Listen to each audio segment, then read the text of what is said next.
Est-ce que ça y est? Ce qui s'est passé avec le PSG est digéré, le transfert, les moments compliqués, là ça y est, est-ce que vous avez l'impression qu'on a retrouvé Mbappé? On a retrouvé Mbappé, il a des cannes, il a retrouvé des cannes. On voit bien que ses appuis sont différents, il est beaucoup plus dynamique quand il est au début de saison. Il est plus vite dans ses enchaînements, il est plus vite devant le but. Il a frappé le deuxième but est magnifique en première intention, donc il s'est informé de la situation du jeu. Là, en fait, il a retrouvé un peu toutes les vraies sensations qui sont les siennes en tant qu'attaquant. Donc oui, aujourd'hui, on retrouve vraiment un Mbappé de bon niveau. Seb, vous le suivez depuis longtemps, Mbappé, vous avez fait des documentaires sur lui, vous souriez. Vous commentez également souvent ces matchs espagnols que nous avons avec les différentes coupes. Est-ce que vous avez l'impression que là, quand on voit ces actions, ça vous rappelle le Mbappé d'il y a 2-3 ans, par exemple? Oui, moi, je l'ai commenté en demi-finale de la Supercoupe d'Espagne. Et là, déjà, je me suis dit, waouh, ça y est, c'est un autre joueur. Et je ne l'avais pas vu comme ça, ouais, depuis 2-3 ans, facile. Et puis, ça s'est confirmé, ça se confirme dans les matchs. Là, aujourd'hui, il réalise un grand match parce qu'il marque 2 buts. Le troisième, franchement, mais c'est Las Palmas. Pour vraiment pas grand-chose. Mais il n'a pas été extraordinaire toute la rencontre. Mais dans ses prises, et surtout, il n'arrête pas de demander le ballon en profondeur. Ouais. Ce qu'il ne faisait plus du tout. Ouais. Et ça veut dire qu'il a retrouvé ses jambes, qu'il a retrouvé son punch, qu'il a retrouvé sa confiance. C'est vraiment là, je pensais pas qu'il reviendrait aussi vite. Alors j'espère pour lui que ça va durer, aussi pour l'équipe de France potentiellement. S'il revient.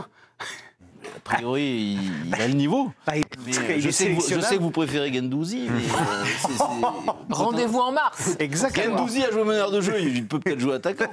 Mais du coup, je suis surpris qu'il revienne aussi vite. Ce qui est fascinant quand même chez ce joueur, parce que là, moi, je commençais à être inquiet pour lui, vraiment. Dès qu'il y a eu cette prise de parole là, chez nos confrères de Canal+, sur lesquels on ne reviendra pas, parce qu'il y a plein de choses à dire, mais c'est bon, c'est fait. Oui, c'est plus le jour, et que l'affaire en Suède a été classée pour X ou Y raison, il est revenu fort.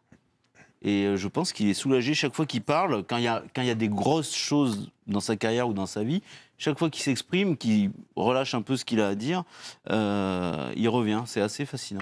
On va écouter un homme qui lui est très content, c'est Carlo Ancelotti, son entraîneur. Je dirais plus que Mbappé est le meilleur avant-centre du monde, plutôt que le meilleur attaquant du monde. Certains doutaient du fait de le faire jouer avant-centre, si ce n'était pas mieux de le faire jouer à gauche. C'est un grand attaquant qui se positionne très bien dans l'axe, plus que sur un côté. Il a un sens pour se démarquer qui est unique et il peut encore plus s'appuyer dessus en jouant à l'intérieur. On oublie un peu dans la liste ou vous êtes d'accord avec lui? Il en oublie un peu beaucoup, oui. Je pense. Il y a Harry Kane, il y a Lewandowski. Regardez les derniers, en tout cas sur les derniers matchs Real-Barça, regardez ce que fait Lewandowski pendant les matchs, et puis vous allez comprendre ce que c'est un numéro 9, mais un numéro 9 de longue date. Donc Kylian Mbappé, on va être un peu patient, il retrouve des jambes, c'est vrai. Alors vous parliez d'état physique, moi je revois des photos du début de saison et je vois des photos maintenant. Pardon, je trouve qu'il a dégonflé. Vous avez un chat. Voilà, je trouve qu'il a dégonflé du haut, déjà sur la musculation. Il a arrêté la musculation du haut. Peut-être qu'il s'était calibré pour pouvoir jouer ce poste de numéro 9 de pivot. Et finalement, je trouve qu'il a retrouvé de la légèreté. En tout cas, on voit qu'il est beaucoup plus fluide, il est beaucoup plus aérien, comme il l'était déjà avant. Et puis, comme l'a dit Sébastien, retour au bon sens. Est-ce que Mbappé est meilleur quand il décroche en tant que 9,5 ou est-ce qu'il est meilleur quand il prend le dos des adversaires et qu'il prend la profondeur? Mais ça va avec. Voilà. Parce qu'il faut avoir les cannes. Il faudra qu'il le fasse aussi. Mais en tout cas, sa qualité première, c'est la prise d'espace et la vitesse. Lewandowski, quand il décroche, c'est pas mal. Ah mais Lewandowski, c'est tout faire. Je lui ai tout appris. Donc, moi, ce qui me frappe là parce que des buts, je pense qu'il soit bien, pas bien, c'est un mec qui marquera toute sa carrière. Moi, ce qui m'avait énormément inquiété dans sa période de moins bien, notamment au Paris Saint-Germain, je ne vais pas revenir sur l'aspect physique parce qu'il était plus lourd, c'était l'absence totale de jeu sans ballon. Il se mettait en mouvement quand il recevait le ballon au Paris Saint-Germain. Là, depuis qu'il va mieux, qu'il est libéré, Seb l'a souligné, le nombre de choses qu'il propose et qu'il fait sans ballon dans ses rencontres. Sur le deuxième but, là, t'as vu comment il s'infiltre à l'intérieur. Mais ça change tout quand ce joueur-là se remet à être mobile et à être constamment en mouvement. Bah c'est fantastique. Et sur la confiance, parce que le deuxième but qu'il met, le penalty, de pas contrôler, d'enchaîner tout de suite, de frapper, parce qu'elle n'est pas si facile que ça à mettre. Hein. Très difficile. Il faut bien fermer, et là tu vois que mentalement, c'est quelqu'un qui va beaucoup mieux. Et moi, j'étais pas inquiet, j'étais très inquiet, honnêtement, de ce qu'on a vu de Mbappé. Je pensais pas qu'il allait revenir comme ça aussi vite. Raymond, lors du premier Classico en Liga, il avait été extrêmement critiqué, puisqu'il avait été beaucoup hors jeu et ça avait été une claque 4-0. Lors de la claque, c'est un des seuls qui a vraiment évité les critiques parce qu'il a été bon, même si la claque a été réelle. Est-ce que là, vous avez l'impression que ça y est, Mbappé est revenu et que surtout, il va être déterminant pour les matchs qui comptent? C'est-à-dire qu'il va aider le Real à gagner encore une Ligue des Champions, à gagner la Liga, enfin voilà. Parce que Las Palmas, c'est bien, mais on ne l'a pas pris pour ça. Non, mais je ne veux pas redire tout ce qui a été dit. C'est vrai qu'on voit, il a retrouvé des jambes petit à petit. Il est sorti de toutes ses affaires, de tous ses problèmes. Je pense qu'il s'est libéré la tête. Et il s'impose. Je veux dire, Ancelotti le met toujours en avant. Et il en reparle aujourd'hui. Il dit, c'est le meilleur avant-centre. Déjà, il épargne ses attaquants. Il dit pas, c'est le meilleur attaquant. Donc, comme ça, il n'a pas de problème avec Vinicius. Oui. C'est important, le meilleur avancement. Non, mais c'est important que l'entraîneur enfonce le clou dans ces moments-là. Il est bien et il le renforce encore. Et je pense que Mbappé a besoin de ça. Il a besoin de se sentir important.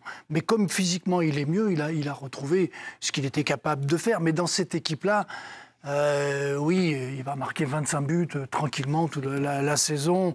Mais c'est pas le nombre de buts qui compte, c'est l'importance dans les matchs. Oui, c'est ce que m'avait dit Raoul une fois quand je suis allé le voir au sujet de Benzema au début. Il m'a dit, à Madrid, il ne suffit pas de marquer des buts. Il faut aussi montrer quelque chose dans le jeu. C'était à l'époque où Karim n'était pas arrivé encore. Mais il a prouvé après qu'il avait compris qu'il faut être aussi un vrai joueur d'équipe. Mais Kylian, lui, il est, je veux dire, quelqu'un qui utilise au mieux une bonne équipe. Dans une bonne équipe où il va y avoir des ballons, il va donner, il va la valoriser sans problème. Après, il n'empêche que cette équipe-là, est-ce qu'elle est capable de gagner une Ligue des Champions? J'ai un doute. C'est pas sûr, mais il n'y en a qu'une qui la gagne par an. Hein, non, mais ça, d'accord, mais le Real Madrid la gagne très souvent. Oui. C'est un peu l'objectif chaque saison pour le Real. Et parce que Rodrigo est très fort, il est en train de s'imposer, vraiment, je veux dire, de manière quasi incontournable. Et le problème, c'est qu'à côté, il n'y a que des incontournables, avec Bellingham et avec Vinicius. Ah non, mais ça va être le problème de l'organisation du Real. Ouais, ça va être très compliqué. Dans les matchs importants, il ne pourra pas jouer avec les quatre. Et qu'au milieu, oui. Il ne pourra pas, mais avec les deux milieux, il ne pourra pas. Mais non, mais il y a des carences. Oui, mais ce n'est pas Mbappé qui va sortir. Ah non, mais pour gagner, il faut effectivement qu'il y ait un équilibre, mais pour l'instant, il n'y en a pas. Oui, mais ce n'est pas Vinicius et ce n'est pas Bellingham. Donc il reste Rodrigo, qui est très très bon. Non, mais moi, surtout, là, on parle de Mbappé, mais par rapport au Real, Camavinga et Tchouaméni, ils font des saisons. Le début de saison, il n'est pas terrible. Camavinga, il est très inconstant. Tchouaméni, c'est compliqué. Et le gros défaut de ce Real, c'est qu'ils n'ont pas remplacé Toni Kroos. Et ça leur fait énormément de mal collectivement, je trouve. En tout cas, ils ont gagné en Liga 4-1 face à Las Palmas. Qu'est-ce que ça dit au niveau des journaux espagnols ? Ça fait du bien pour la presse espagnole dithyrambique avec Kylian Mbappé. La une de Marca, le leader, c'est Mbappé. Et même titre du côté de l'AS, le leader, c'est Mbappé. Ah, comme ça. Oh, non, ça c'est fait. Ouais. Ça vous convient? D'accord. Oui, voilà, non, ils sont pas allés chercher bien loin. Pour une fois qu'ils sont d'accord entre eux. Ça vous convient, Sébastien Tarago? Oui, vous voyez, ça va pas me convenir ou pas me convenir. Écoutez, ce qui est sûr, c'est que de manière très étonnante, c'est que cette équipe du Real est leader du championnat et a quand même de fortes chances d'être championne, alors qu'en Ligue des Champions, c'est difficile, et Barcelone, c'est l'inverse. Donc on peut se demander parfois, avec les profils d'équipe, s'il y a des profils plus favorables à la Liga qu'à la Ligue des Champions. C'est vrai, parce que le Barça galère un peu plus en championnat, alors qu'elle a sans doute une équipe plus équilibrée pour les gros matchs. En tout cas, les mots de Mbappé sur Real Madrid TV après le match. Je suis très heureux car je me suis adapté à l'équipe. Je peux jouer comme je le souhaite avec mes coéquipiers et avec ma personnalité. Mais dis donc, c'est le mariage parfait, ça, Régis. Magnifique, cette déclaration. On ne peut pas mieux faire. C'est du Sébastien Tarago dans le texte, j'ai envie de vous dire. Hein. En tout cas, il est très heureux, Kiki. Il va falloir maintenant... Beaucoup moins politiquement correct. Non, mais on en rigole, mais par rapport, en tout cas de son point de vue, par rapport à tout ce qu'il a traversé, d'être aussi bien et enfin de se reconcentrer sur son foot et d'être épanoui, je pense qu'il est... Merci Carlo Ancelotti quand même. Non, mais mais d'avoir un contexte... Dans le contexte ça doit lui faire vraiment du bien. Oui. Carlo Ancelotti, je trouve, a une incidence Il n'arrive pas à le sortir. folle. Il n'y a pas un entraîneur qui l'aurait sorti. Non, je te dis pas qu'il a... Entre le sortir et le soutenir, il peut y avoir une... Non, mais il a bien fait les choses. Il peut y avoir une différence, tu vois. Mais je trouve qu'il a... Quand c'était dur, il l'a souvent défendu, il l'a protégé, il l'a couvé. Et il a senti peut-être qu'avant nous, que ça allait se passer comme ça. Donc bravo, et c'est pour ça qu'il est Ancelotti d'ailleurs. Oui. De toute façon, Carlo soutient toujours ses joueurs et il faut que ça marche pour Kylian Mbappé pour qu'il garde son job aussi. Mais il s'est mouillé, quoi. Un petit peu lié. Oui, c'est mouillé.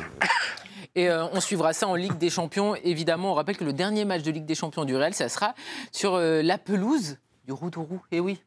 Un stade qu'aime beaucoup Raymond Domenech. C'est Brest qui recevra le Real. Ça sera lors de la J8. Très sympa. Oui, je sais. Je vous ai dit. C'est pour la qualif, ils sont que 20e, je crois, le Real. Ah bah écoutez, ça sera peut-être effectivement un match on parle ô de combien Paris, mais le Real est important. 20e. Paris